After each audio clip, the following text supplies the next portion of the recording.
Mbote mingi na bana nzambe, mbote mingi na bandeko nyonso bapona biso. Notre chaîne Prophète Ezekiel officielle alipe chaîne na bino banso bozalaka réunir en ce moment en ligne maintenant na kati kwa biso na kosenga kaka bo soutenir biso na ko s'abonner ya ko partager ka nos émissions ko sa biso bien et puis ya ko bossa na te ya ko aimer ba vidéo. Vraiment lelo oyo toli ko bila na o etali ba symbole, ba signe.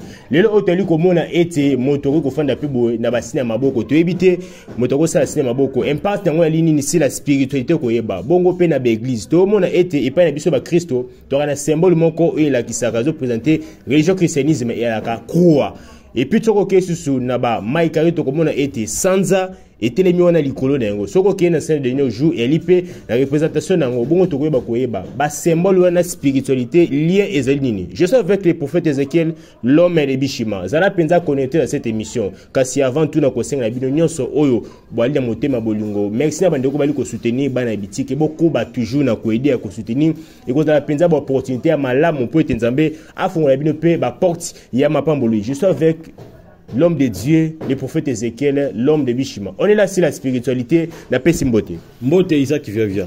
Mon saint Nzambe to ambio lisusu mon sakoli si la spiritualité na ebité mon sakoli ozo lâcher domaine orienté pourquoi si la spiritualité c'est parce que Nazali un enseignant dans cadre spirituel, un prophète Azali un prophétiseur mais un prophète Azali une sentinelle donc aza muto azo ko avertir batu makambo oyo batu ba yebité ou bien les grands risques bien les grands dangers Azali koya et en cadre ko enseigner Azali ko avertir parce que enseigner dans na 3 étapes Azali ko avertir enseigner dans kati ya ko réveiller batu enseigner dans la carte pour encadrer bateau. Donc ça veut dire nous sommes en train d'enseigner les gens bateau balonga na carte ya ignorance au monde Bible ototanga c'est le livre le plus pauvre du monde. La Bible que nous lisons c'est le livre le plus pauvre du monde. Mutumoko kotanga ko luba ate prophète aux antichrist ndeni ko luba que c'est le livre le plus pauvre du monde. Oui parce que na carte la Bible il y a beaucoup de choses au balobate. So tangi na Jean chapitre 20 verset 30 Bible zo luba que Yesu asala makambo ebele mais bakoma yangote. To babi que makambo ebele bakoma yangote. Ça veut dire oh bakoma eza vraiment importance à makasité que par rapport au bakoma te parce que oh bakoma te babo pourquoi? Or, la chose qui est cachée n'est pas puissant, mais la chose qui est ouverte n'est pas faible. Donc, cela veut dire que avec la spiritualité, yemokoye sur le biete mokolo le Saint-Esprit koya aoyebi sabino marambebele. Vous comprenez? Cela veut dire que avec la spiritualité, nous allons découvrir beaucoup de choses. Tokoyeba makambebele na kati ya profondeur. Na kati ya Bible, so tangi Bible dit Genèse, Apocalypse, tout le monde a ma solo. Li solo Jean kendaki boy. Matthias Salaki Boui, Judas Iscariote atekaki Yesu. Nani oyo tiparo ya kuluno oyo akata lito ya nini Pierre asalaki Boui. Vous comprenez? Donc tu metaka ma solo au moins qu'il y a rien de la spiritualité tu betaka ma solo. Siko to lingi siko makambo oyo to lingi ma solo te meto makambo ba isi que so dans likambo kingandi sala eloko te tel. C'est ça ce que nous voulons. Tu es dans la histoire ya kolo Yesu nzambe na biso respect bisika zali po aza déjà wa Yesu Christ nzambe na biso to tokei to tangi masolo to mona masolo abondela pona mutungengani asala boye le seul eloko aisa bisoka notre père qui est dossier wana le seul prière tikela biso au mona ke batu oyo bayaki ko formanter Bible oyo to bengi na kombo ya Constantin tipar wana nde mutu abebisa Bible na makambo ebele alongola ba secret parce que Bible ezaka d'abord rouleau ezaka livre ta longola ba secret ebele mais ça maintenant avec la spiritualité ils ont positionné ba na nzambe osomona c'est comme si je suis vous excusez un pasteur, un évangéliste, azobela si le monde kabbalistique, est-ce que le monde kabbalistique existe là? Azobela so moni prophète moko pasteur moko azobonde la pelisi bougie bi atie bougie kuna na musika pelisi azo prier azali na monde kabbalistique. Donc ozomona que non pasteur yemo aomema bandimi na loyenge. Yemo aza muto loyenge sko muto boye. Vous pensez que muto ba okelo là? Non. Parce qu'il ne connaît pas de la spiritualité, il ne connaît pas la connaissance, il n'a pas la connaissance. Alors, quel est l'endéni? Tant que vous avez ma bateau, vous avez la connaissance. Si vous avez bon de l'opérer, bouger, vous avez dit, ok, dans la Bible, et ça qui n'a temple, le temple d'assignation. Dans le temple d'assignation, il y a 3 parvis. Babengango parvis, extérieur, parvis lié saint, et puis parvis lié très saint. Nakata parvis extérieur, ezalaki bisika bato bande koya pona ko se purifier. Parvis lié très saint, ezalaki lié saint plutôt ezalaki bisika oyo, il y avait les 7 chandeliers. Nakata 7 chandeliers ezalaki na nini? Ezalaki na 7 bougies, o babenga les 7 lampes. O ba sacrificateur banda o pelisa, ba pelisi ba bougie wana. Nakata ba bougie wana, il y avait 7 bougies, bougie pembe, bougie vert, bougie bleu, bougie jaune. Toutes les couleurs des bougies qui a opéré là, il y a les 7 chandeliers. Alors, bando pelisango, skota au moins bébé pasteur a dit que nakati nini sozo bono pesi bougie de la sorcellerie. Au moins non, biso tout autres qui nakati ya babenga malformation.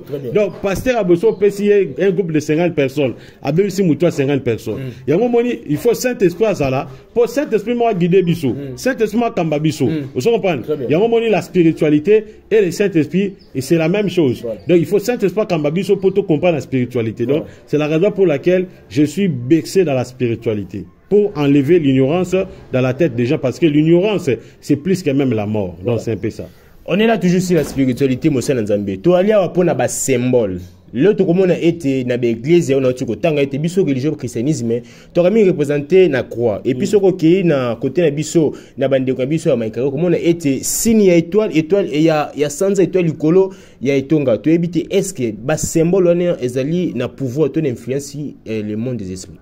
Merci beaucoup pour une question. D'abord chaque symbole, il faut voir que symbole nyonso est une signification n'ango. Il n'y a jamais eu quelque chose d'hasard comme ça que l'eau boy et salami d'hasard. Vous comprenez? Et l'eau nyonso salamana mokilo yo et une signification n'ango. J'ai dit et l'eau nyonso et salamana mokilo oyo et une symbole et une signification n'ango.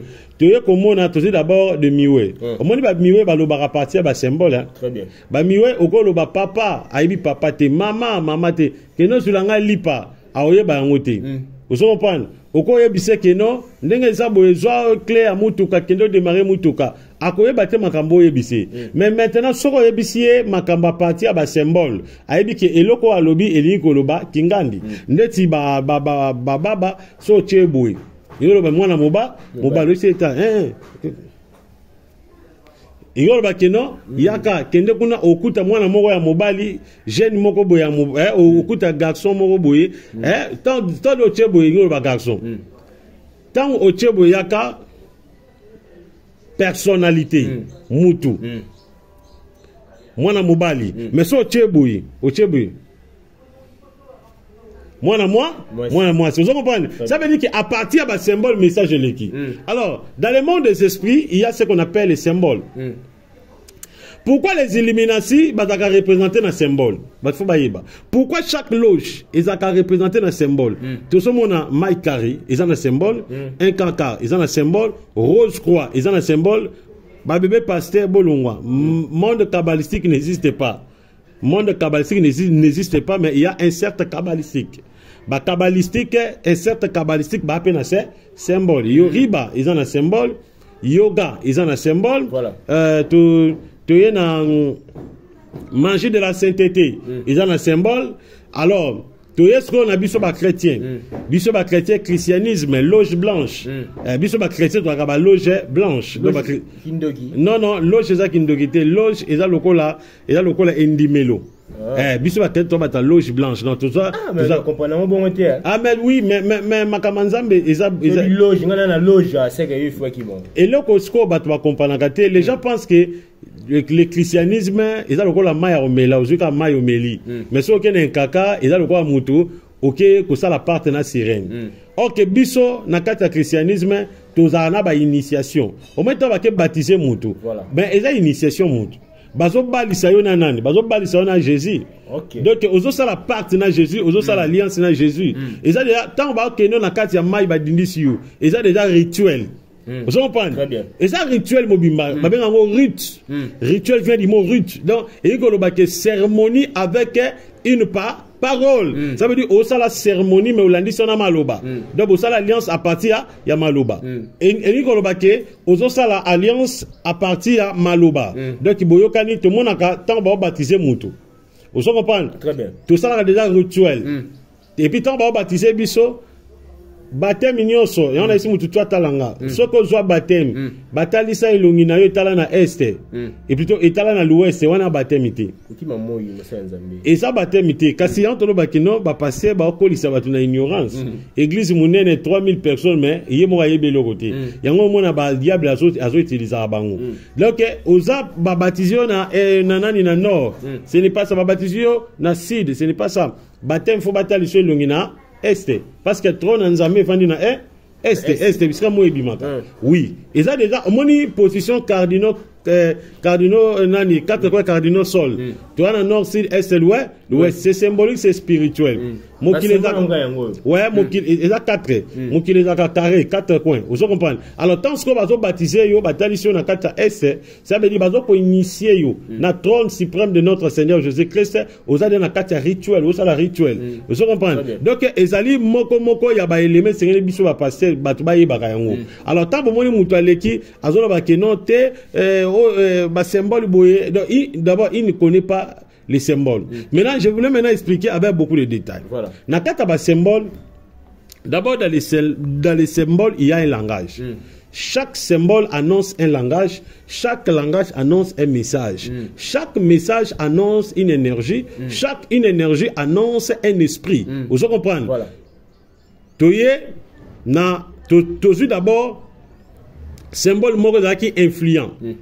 Quand na kati ya Bible symbole moko ezalaki influent na kati ya Bible tangu nzambe ayebisi Moïse nazoboma batu nazoboma mokili oyo nazoboma pays mobimba ya Égypte po baniokoli bino mais bisika nyonso bokosala symbole oyo symbole bokosala fo bosala symbole ya makila cela veut dire bozwa nyama boboma ye bozwa makila wana botie quelque part bozwi nyama na boliebi boliango bino nyonso ndako mobimba na mikuwa botika mikuwa te alors bokozwa makila wana bokozala symbole moko na ba entrée ya porte mais ce qui otangi na kata Bible détermina symbole wana te mais symbole oyo bango basala ke ezalaki symbole ya archange babengi na kombo ya Mebayel archange ya vengeance parce que na kati ya généalogie ya ba ange eza na ba ange oyo nzamba utilisaka po baya ko attaquer pe ba humain po nzambe so amoni ba humain wana baza teti aotinda ba ange wana bakoya ba ko attaquer baza ba ange diabolique te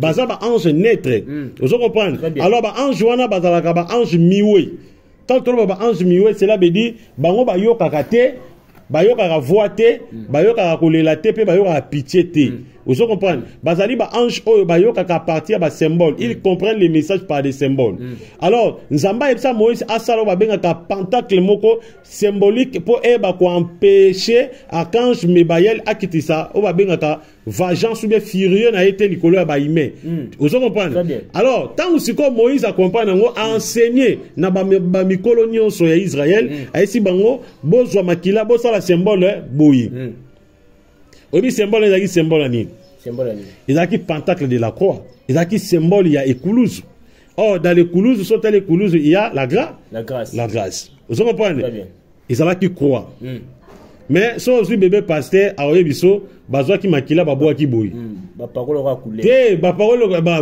voilà ba parole ka lokola couler donc ça veut dire il n'a pas de sens tant aussi quand maké bon n'appelle rose appelle makila na ba parole ka lokola couler boto bi demo ya bundisanga abuliso peut-être pas barré et ça qui te que bazwa ka makila ba parole ka boyi pop ba passer msu ba te ya bongo bazwi makila ba seni ba parole OK ce n'était pas ça baebe ko peintre makilate ezalaki dessin basalaki pentacle basalaki symbole batiaki croix makamba croix oyo bandi lelo te bandi depuis Ancien Testament basalaki symbole de la croix oyo ezali symbole ya nini ya miséricorde symbole de la grâce cela veut dire bato yo okoki ko boma ndako eza na signe ya croix te parce que miséricorde yokela bango mawa et puis la grâce yango moni basalaki symbole wana vous et ça bon alors tant va ça le symbole wana ange ya vengeance Mebayel tant abandi ko voler abandi ko survoler na banda tant amonika croix wana ya makila na ba porte na ba mona leki habité awa na osimbate awa bazali sous la grâce ya omoni banda kutu ya ba égyptien oyo ezanga ki symbole croix banda ko buma bango yango moni ko emblème wana symbole wana yango moni même lelo oyo Jésus Christ tangu Yesu akufaki ne kuluzu lelo toke na l'église musulmane ta témoin de Jéhovah bachaka symbole ya batie Jésus batie maboko bo. Ah voilà. Maboko voilà. Oyebi symbole oyo ya Jésus ya maboko boy. Ezaka symbole ya message de Graal. Et message message de Graal. Voilà, message de Graal les années vieux pape azana biloko wana. Ta vieux pape azana kwa ya kopanza maboko, azana kwa kopanza. Message de Graal les années, message de Graal ezali magie oyo ba juif bazala inango parce que na kati ya monde cabale il y avait babengaka cabale noire na cabale blanche. Cabale blanche ezali sorte ya ba puissance oyo ba apôtre plutôt ba ancien o bazaki na ancien testament bato monaka oyo babane kondimela o babengaka na kombo ya Yahweh Jéhovah babane kokwa bazalaki na symbole na bando bazalaki na secte na bango bande kondima ngo monaki même temps où Jésus-Christ aye c'était du mal à kondima Jésus-Christ parce que bazalaki na spiritualité na bango vous comprenez ezaki moko ya branche c'était une branche à bateau qui bien instruit na kati na sacerdoce Lévite, au bazaki enseigné par des anciens. Quand autre tout le monde batu le kola ndeti ba Daniel, ba ne ko former batu na spiritualité. O ba benga na kombo ya ba mage, bazalaki ba astronogue, bato ba tangi spiritualité, ba tangi ba symbole, vous comprenez? Ezaki moko ya magie. Alors, ce qu'on a kati nango, ndenga yaki ko la diviser après seulement départ à Christ, des messages de Graal et yaki kobo tama. Vous comprenez? Batumusu bazalaki po batumusu banda ko dima le Messie. Batumusu baboyaki le Messie. Yango moko a branché ya branche au message de Graal mais babimi na kati ya kabale juif. Vous comprenez? Yango na tsuko na kati ya message de Graal bango bandimaka Messie te mais bango bandimaka bazastre cela veut dire bandimaka ba empereur bandimaka batu oyo donc babenga bango ba énergie bango bandimaka ba énergie donc ba esprit supérieur angélique o bango bandimaka oh babenga bango les Elohim ou bien les seigneurs de guerre bango bandimaka nde bango bandima les principalités yemoko Christ te alors ce qu'on a kati ya message wana bango ba ko invexer ce que pentacle na bango ezalaka ya Christ oyo bazo maboko bakangisa alors so qu'est-ce qu'on a kati TJ aucun na kati ya TJ aucun na kati message de Graal aucun na kati nini bango bandimaka Christ oyo bakangisa maboko mais oyo bapanza maboko oyo bapanza maboko eza pentacle mobimba. Vous comprenez? Très bien. Pourquoi la panza maboko? Pourquoi la pentacle la panza maboko? Parce qu'il y a des lois. Le monde a des couvertures. Dans la spiritualité, il y a des grandes parties de la spiritualité. Et puis, dans les problèmes de la rédemption, le complet de la rédemption, il y a des lois. Autre bengi, l'ancienne alliance et le nouvelle alliance. Vous comprenez? Ancien Testament, na Nouveau Testament. Et on m'a dit Jésus-Christ a jamais beaucoup fait maboko boui. Il faut koufa maboko boui. A sauvé ba oba dans ancienne alliance, a sauvé ba oba dans nouvelle alliance. Et on m'a dit Jésus-Christ va représenter le rôle aigle. Va représenter le rôle les coqs qui se roucoulent chaque matin. Et on m'a dit so va roucouler. A panzaka de mapa. Et ça déjà pentacle mobimba. Alors Christ yemoko il faut koufa boui. Dès ma boko, c'est un message, c'est ça pentacle. Alors, pentacle, il y a quoi wana? Il y a quoi wana? Et d'autres, les deux alliances. Il y a un moment pentacle wana, ange me bayel soka moni loka bongo. Il y a déjà ce qu'on appelle l'adoption de la rédemption. Il ne peut pas aller tuer ces gens-là. Très bien. À partir de pentacle wana. Si Christ nenga kufa kita wayaki parce que makambo salama dans l'Ancien Testament ils allaient antitype ya makambo salama dans le Nouveau Testament. Alors tant que Jésus-Christ aye il faut kufa, il faut peut pas les croire ya maboko boy. Vous comprenez? Alors eza pentacle sikoyo ezali usine na kata christianisme.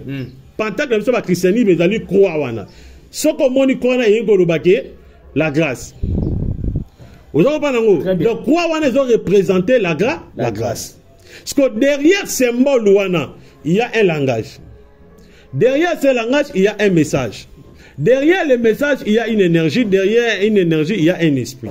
Donc ça veut dire qu'il y a un pentacle et abisso d'abord le christianisme, dans un pentacle et abisso, il y a un pentacle wana et un message. Il y a un esprit dans ces pentacles. Il y a un moni dans le christianisme, c'est ok. Au côté écoute. Il y a maintenant des esprits. Oyo, ceux qui va moni symbole wana.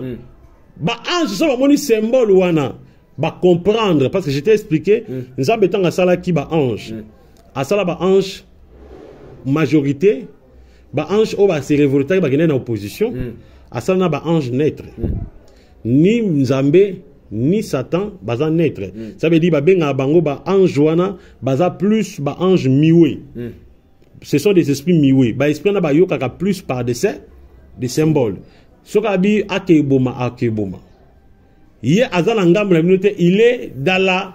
Donc, dans la il y a politique, non?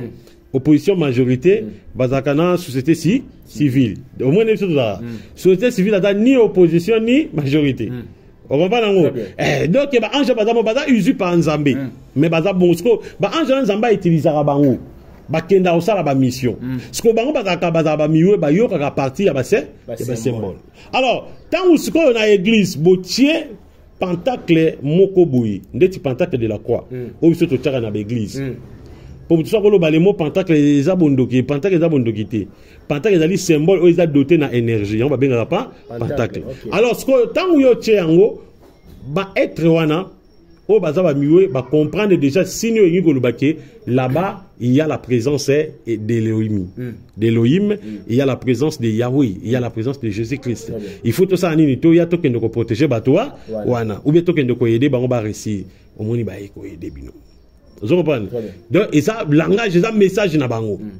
Et ça ce qu'on a ba pentacle mususu soki o chess o nazolo ba symbole. Mususu soko che e bendaka ba démon.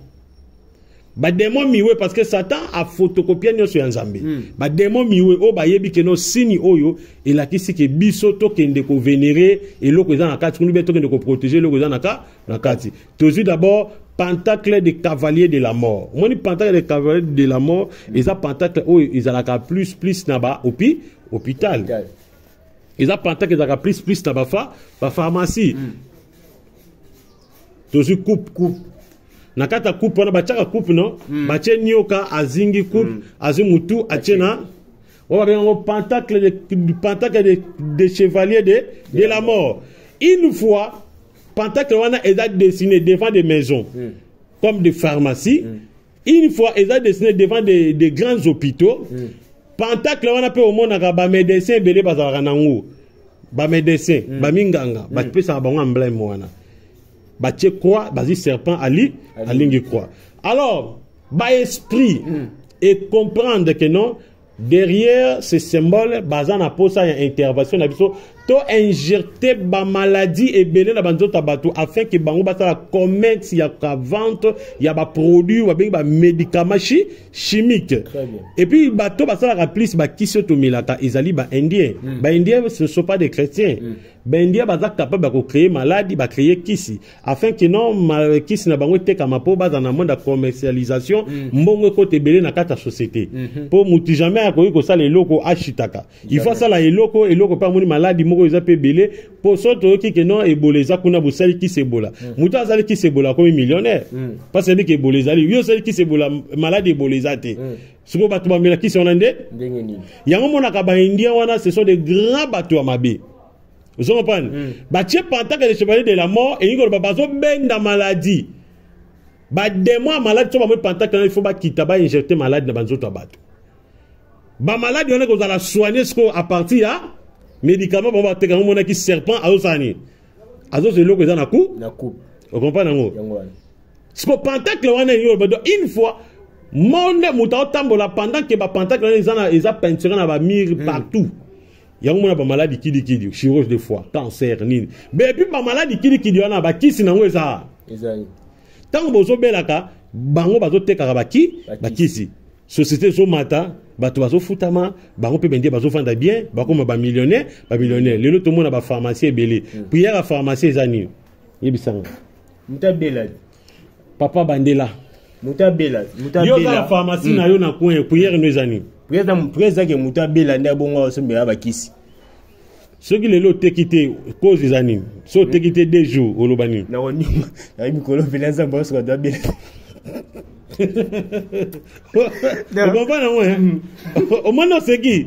Donc c'est ça et le robendi basa. Basala. batie pentacle de cavalier de la mort devant ba pharmacie pentacle wana ba djinn ba esprit miwe tango zo mona ngo eza ba démon ba benga ba dova ba djinn miwe ba benga ba dova bazali ba devate hein ba devese lo so ba dova sko ba esprit miwe wana ezoya soke ye eyaka na ba egi spirituel ezodo da batu ezodo na mukongo etikelo malaria ezodo be etikelo infection masuba ezodo be donc pendant que na ezabo ezana ba rayon monde entier ezodo da après un mois obeli après 2 mois obeli OK naga na pharmacie sombiki kale même kisi wana ya on peut ka bazong saka kaka mai kisi wana kisi malaria baso malaria kisi donc ça veut dire bango bazo vivre donc ba créer pendant que benda ba maladie pour ba tuba bela ka et puis ba créer kisi peut soit et soigner commercialisation bongo zo ça ni